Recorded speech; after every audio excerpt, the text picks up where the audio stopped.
hospitales de referencia de nuestro país, profesionales de la salud serán capacitados para evaluar y rehabilitar a personas con trastornos del espectro autista. El Ministerio de Salud, en alianza con la Asociación Esperanza para el Autismo e Itaipú Binacional, presentó un proyecto que busca fortalecer la atención a las personas con autismo. El Hospital Materno Infantil San Pablo y de Lomaputá, así como el Hospital Pediátrico Niños de Acostañú, serán los primeros centros asistenciales en donde se conformarán equipos multidisciplinarios para la evaluación y rehabilitación de personas con autismo. El segundo año, los trabajos iniciarán en Ciudad del Este. Es una necesidad importante de crear nuevas unidades para que los chicos puedan ser evaluados y tratados a tiempo. Se prevé trabajar este año en el Departamento Central y Asunción y el año que viene en el Departamento de Alto Paraná.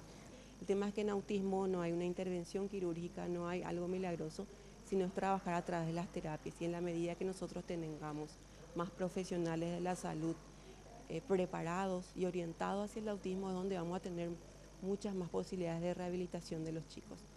Profesionales de salud destacan la importancia de una detección temprana de estos trastornos para que la persona inicie sus tratamientos y logre una mejor calidad de vida. Varios son los signos de alerta que indican que un niño o niña está desarrollando un trastorno del espectro autista.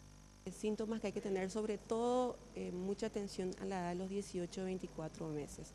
La poca o la pérdida de lenguaje, el poco contacto visual, el no querer jugar con sus pares, el aislarse, el hacer algunos movimientos repetitivos no acorde, siempre comparando con los pares de esa edad, son señales de alerta.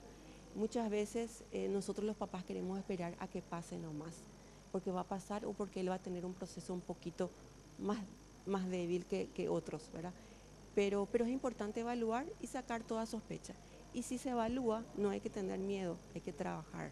Por eso estos proyectos son importantes, porque vamos a tener más lugares donde la gente va a poder acudir y donde va a tener que trabajar, porque aquí es trabajar en terapias y cuanto antes mejor. Cuando los padres detecten alguno de estos signos, el primer paso es consultar con un médico pediatra y este lo derivará a alguno de los directorios del Ministerio de Salud.